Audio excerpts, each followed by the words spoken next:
Assalamu alaikum wa rahmatullahi wa barakatuh. Paix sur ceux qui suivent les guidés.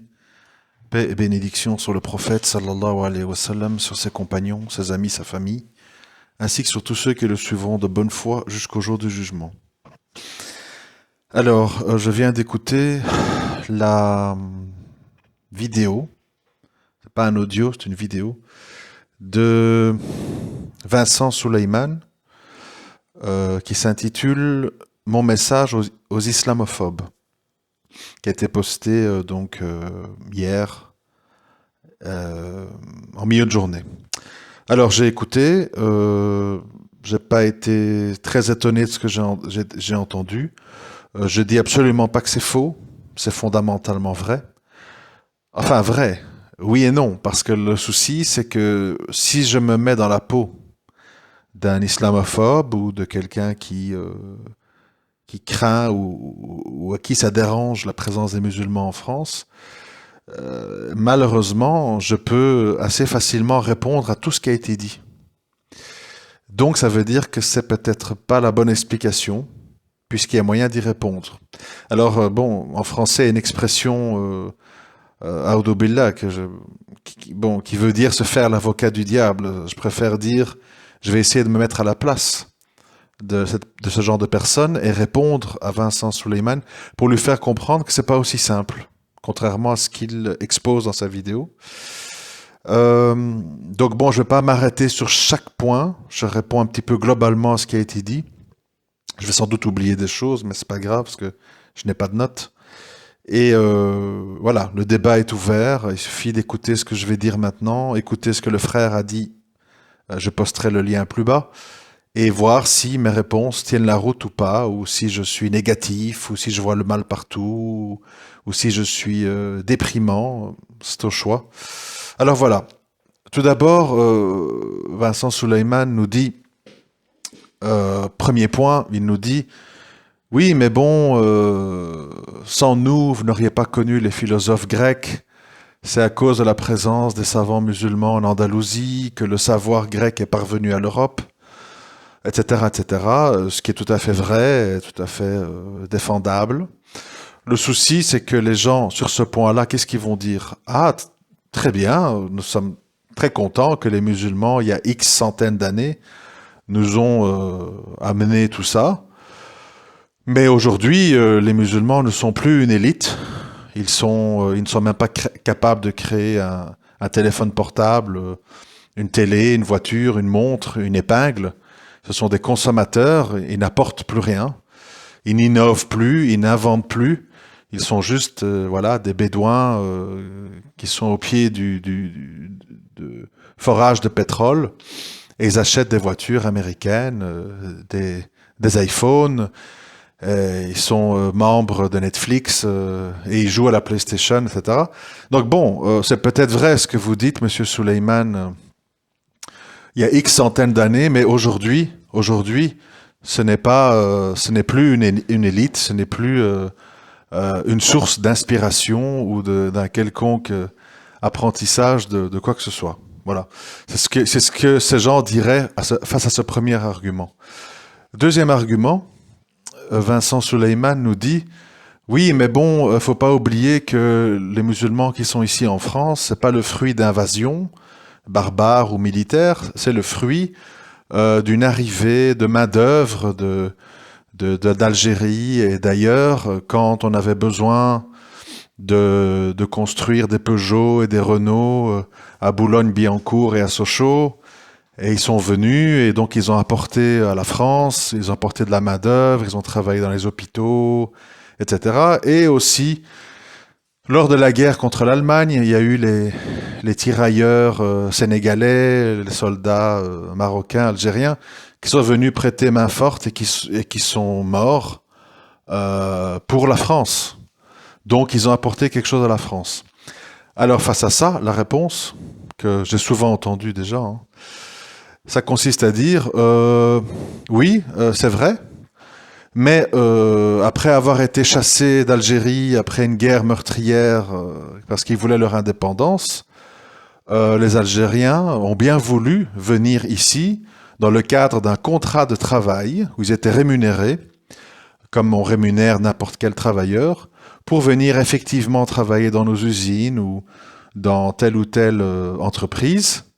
Mais c'est pas, le but n'était pas de faire des regroupements familiaux, d'agglomérer tous ces gens dans nos banlieues et de nous retrouver avec, dans un premier temps, une espèce d'État dans l'État avec des mamans, certes avec un voile culturel et des papas analphabètes qui certes rasaient les murs et regardaient par terre.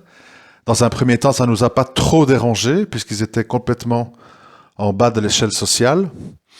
Mais bon, nous, on n'a pas prévu que ces contrats de travail à durée limitée, hein, parce qu'à un moment donné, il y a eu les robots assembleurs qui ont fait qu'on n'a plus eu besoin de cette main-d'œuvre. On l'a délocalisé en Roumanie, en Turquie. Ces travailleurs n'avaient pas pour vocation de rester en France, d'y ramener toute leur famille, de faire 5, 6, 7, 8, 10 enfants, de les laisser en bas des tours devenir des dealers, etc. Et puis, et surtout, on s'attendait pas du tout qu'en plus, ces enfants-là allaient commencer, au lieu de s'assimiler, à devenir des musulmans qui retournent à leurs sources, qui lisent, qui s'instruisent, qui commencent à parler de Coran, de halal, de haram, etc. Là, ça va plus du tout. Déjà, ça nous plaisait pas trop que leurs parents s'installent dans tous nos quartiers HLM, au-delà de leur contrat de travail. Mais alors après, si on doit en plus subir une jeunesse qui est soit délinquante, soit revendicatrice d'un retour à l'islam, les pieux prédécesseurs, etc., alors là, pas du tout. Quant aux soldats sénégalais ou marocains, à cette époque-là, comme c'est encore le cas aujourd'hui avec la Nouvelle-Calédonie, la Martinique, la Guyane, la France avait des colonies, avait des liens avec toute une série de pays, hein, le Liban, le Niger, la Côte d'Ivoire, le Sénégal, etc. Et donc, dans le cadre de cela, des soldats étaient recrutés, et ils avaient une paye, et leurs femmes ont eu une pension pour leur mari qui est mort pour la France. Merci beaucoup. Notre problème, c'est pas ça. Notre problème, c'est qu'on ne veut pas. Et là, on en vient au point suivant, dit par Vincent Suleiman, quand il dit c'est quoi être français, etc. Et il dit moi, je suis un Français de souche. Je mange français, je parle français, je m'habille français, mais j'ai une foi musulmane. Mais je suis français, et donc en quel honneur, après tout ce que je viens d'expliquer, des musulmans ne pourraient pas être en France, alors qu'ils ont aidé à la construction du pays, ils ont aidé à combattre les envahisseurs, ils ont amené la culture grecque en France. En quel honneur il ne pourrait pas y avoir de musulmans? Il ne faut pas s'étonner, effectivement, qu'il y ait des mosquées, qu'il y ait des voiles, qu'il y ait des boucheries halal, parce que nous sommes musulmans, donc fatalement, l'islam implique cela. Alors, ce que Vincent Suleiman, je pense, oublie, ou peut-être, je ne sais pas, peut-être n'a pas compris, je ne sais pas, hein, je ne peux pas savoir, je ne lis pas dans les cœurs, c'est que s'il dit ça, qu'est-ce que vont lui répondre les gens? Ils vont lui répondre, mais en France, c'est la laïcité. Tout le monde peut aller à la synagogue, au temple bouddhiste, dans des cours de scientologie, aller attendre les extraterrestres avec Raël. C'est pas le souci. Le souci, c'est que l'islam est une religion visible, est une religion qui a des valeurs qui sont souvent en opposition avec le mode de vie français. Nous avons les vins de Bordeaux, de Bourgogne, les vins d'Alsace, le jambon, les Miss France, les femmes dénudées, la mode française, Chanel, Christian Dior, la mixité, bisous bisous au travail, comment s'est passé ton week-end? Et tout ça et d'autres choses font que la religion musulmane pratiquée aux yeux de tous, dans les rues, dans les classes, dans les cours, dans les lieux de travail, ça nous pose problème parce que les autres religions sont des gens qui ont leur vie privée et on ne sait pas dire dans la rue qui est scientologue, qui est rallien, qui est bouddhiste. Les gens n'exposent pas leur religion, ne commencent pas à dire je veux ci mais je veux pas ça, je serre pas la main, je veux une salle pour aller prier au travail. Il y a que les musulmans qui demandent ça. Et donc, que vous soyez français de souche ou français d'origine étrangère, la religion telle que vous voulez la vivre est une religion que nous ressentons comme envahissante, visible, et qui est sur beaucoup de points en opposition au mode de vie de la majorité des Français.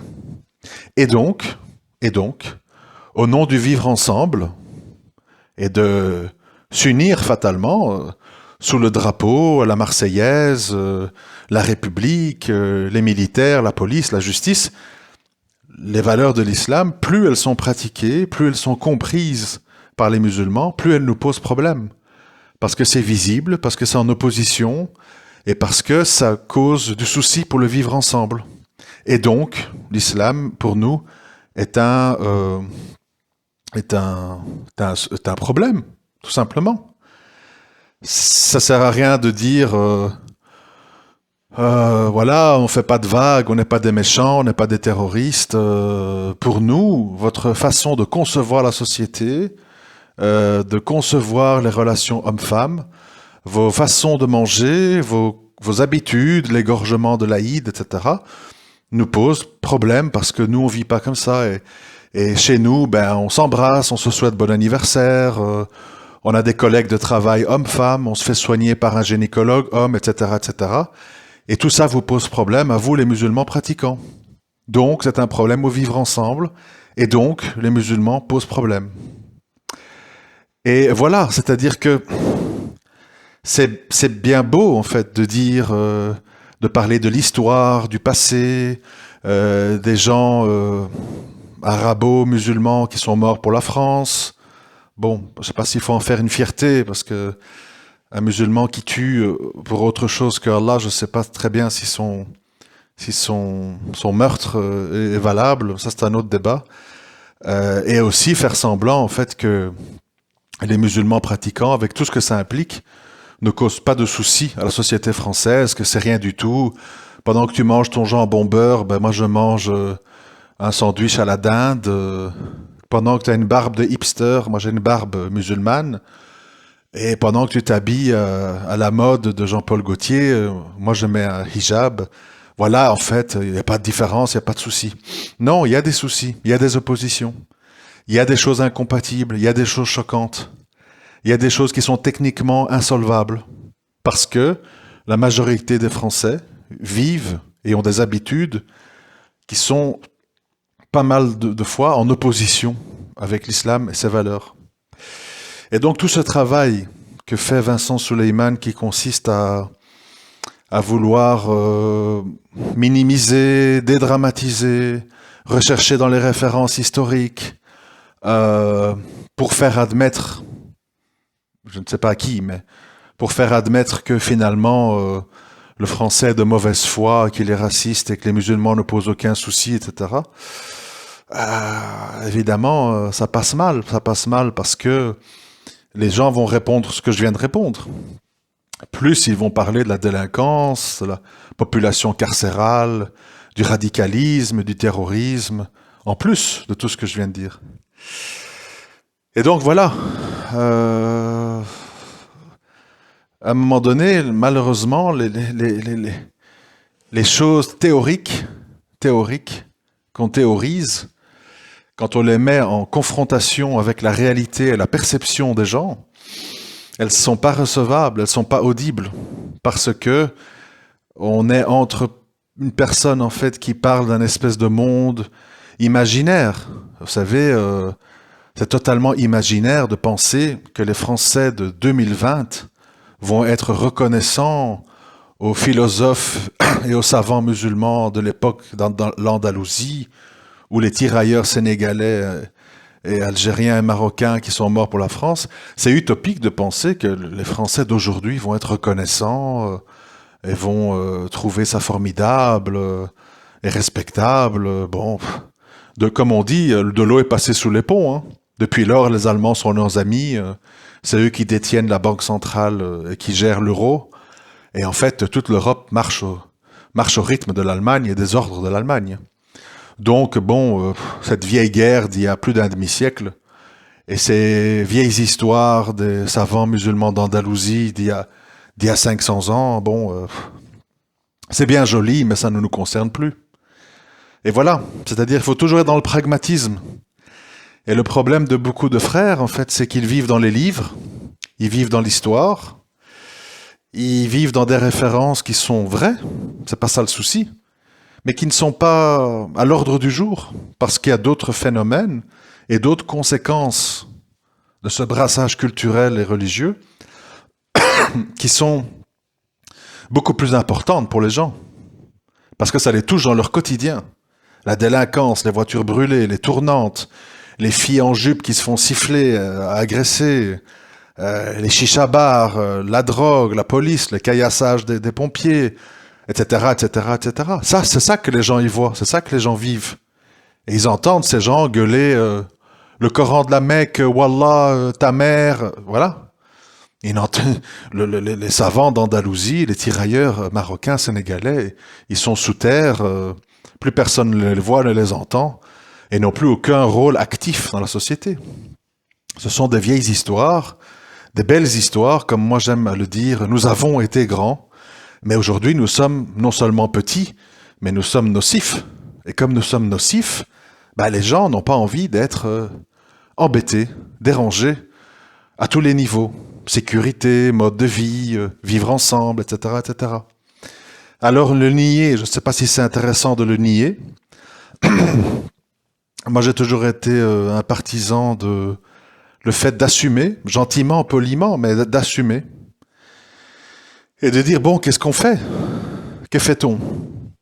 Vous voulez qu'on s'assimile et nous, qu'on soit musulmans d'origine ou musulmans convertis, il y a toute une série de points sur lesquels on n'est pas d'accord. Que fait-on? Qu'est-ce qu'on va faire? Voilà, c'est ça la vraie question. Vous nous tuez, vous nous enfermez dans des camps, vous nous expulsez, vous passez un accord avec l'Arabie ou la Turquie pour nous envoyer là-bas, vous nous faites des lobotomies, qu'est-ce qu'on fait? C'est ça qui compte, hein. Tout le reste c'est du blabla, hein. C'est de la perte de temps. La question d'aujourd'hui c'est qu'est-ce qu'on fait? Si on n'a pas envie de s'assimiler, parce qu'on a des containers entiers de gens d'origine maghrébine qui sont assimilés, qui veulent s'assimiler, qui sont heureux d'être assimilés. Donc ça, c'est pas le souci. Le souci ici, c'est avec les gens qui disent « Je suis européen de souche, je suis musulman d'origine, je suis maghrébin et je tiens à ma religion et à ses valeurs. Et j'y crois. Et voilà, qu'est-ce qu'on fait ?» Voilà le point intéressant à discuter. Que fait-on face à ces antagonismes, ces paradoxes, ces oppositions? Mais sortir l'histoire, c'est pas grave, nous en fait simplement on mange pas de porc, on a une barbe comme les hipsters, ça dérange, ça sert à rien de dire ça. Parce qu'eux, ils voient très bien la différence entre une barbe à la mode et une barbe religieuse. Ils voient très bien la différence entre un voile culturel ou un bandana, comment je vais dire, fashion, avec un hijab religieux, ils savent très bien. Ils savent très bien, une femme qui ne serre pas la main, ils savent, ils voient. Et la réalité, et l'important maintenant, c'est comment on gère cette situation.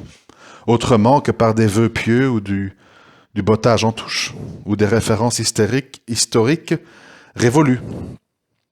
Voilà, je voulais simplement répondre.